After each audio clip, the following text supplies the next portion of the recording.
आज हम बनाने जा रहे हैं गुड़ का पराठा। उसके लिए हमें ये सामान चाहिए। देसी घी तलने के लिए पराठे को, 1 कप गेहूं का आटा, आधा कप हमने ये शक्कर ली है जो पिसा हुआ गुड़ है, ऑलरेडी मिलती है यहाँ, अवेलेबल है। अगर आपके पास नहीं है तो आप गुड़ को भी पीस के बारीक बना सकते हैं ऐसे। नमक 1 चुटकी, 1/4 टीस्पून हरी इलायची पाउडर, और ये गर्म पानी 1/3 कप। सबसे पहले हम इस गर्म पानी में शक्कर मिलाएंगे और उसका एक घोल तैयार कर लेंगे आटा मलने के लिए। अच्छे से मिक्स करेंगे। तो चलिए अब सबसे पहले हम आटा गूंथेंगे। आटा डालेंगे,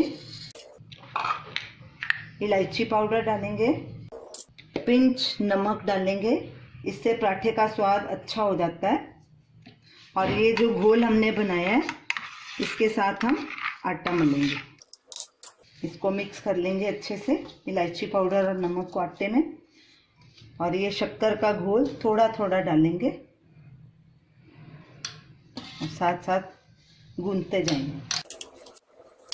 पानी कम पड़ जाए तो आप और पानी दूसरा भी ले सकते हैं आटा मलने के लिए। आटा एकदम सॉफ्ट मलना है ताकि पराठा अच्छा बने। हमारा यही पानी पूरा हो गया आटा मलने के लिए, और डालने की ज़रूरत नहीं पड़ी। अब इसको अच्छे से गूंथ लेना है। आपके हाथों को आटा चिटक रहा है तो थोड़ा सा सूखा आटा भी हाथ पे लगा सकते हैं, ये डो बराबर बन जाएगा। आटा हमारा अच्छे से गूंथा गया है, ये देखिए सॉफ्ट भी है। अब इसको हम ढक के 15-20 मिनट के लिए रख देंगे, फिर इसका पराठा बनाएंगे। आटे को गूंथे हुए 15-20 मिनट हो गए हैं। अब हम पराठा बनाना शुरू करते हैं। गैस जलाएंगे, मीडियम पे रखेंगे, और मैंने नॉन स्टिक तवा इस्तेमाल किया है ताकि रोटी चिटके नहीं। मीठा पराठा है और चिटकेगा, आप भी नॉन स्टिक का ही यूज़ करें तो अच्छा है। हाथ को ऐसे आटा लगाएंगे, एक पे डालेंगे ऐसे, उसको गोल करेंगे। ये पराठा थोड़ा मोटा बनाएं क्योंकि टूट जाता है जल्दी। फिर आटा लगाएंगे सूखा, फिर इसको ऐसे बेलेंगे, गोल बेल के इसको पराठे का शेप देंगे, स्क्वायर बनाएंगे ऐसे।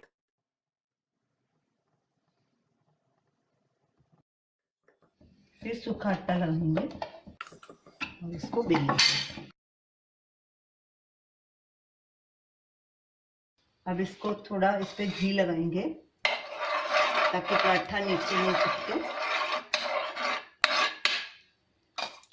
अब इस पे पराठा डालेंगे और 30 सेकंड के बाद इसको पलटी करेंगे। गैस मीडियम पे रखेंगे। अब हम इसको पलटी करेंगे।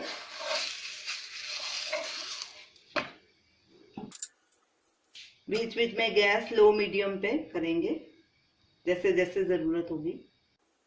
साइड पलटी करेंगे और इस पे घी लगाएंगे तलने के लिए। हर तरफ फैलाएंगे घी। दूसरी तरफ घी लगाएंगे। गैस मीडियम पे कर देंगे। पराठे को ब्राउन और क्रिस्प होने तक पकाना है। बीच बीच में उसको पलटी करते रहना है ताकि वो दोनों तरफ से बराबर पक जाए, और जो हिस्सा कच्चा रह गया है उसे पलटे से दबाकर पका लेना है ताकि वो कच्चा ना रह जाए।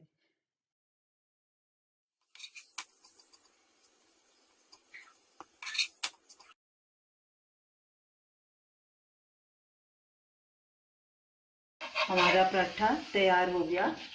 अब इसी तरह हम बाकी के आटे का भी पराठे बना लेंगे। तो ये रही हमारी आज की डिश, गुड़ वाला पराठा। इसे आप मलाई के साथ भी खा सकते हैं, दही के साथ भी खा सकते हैं, मक्खन के साथ भी खा सकते हैं।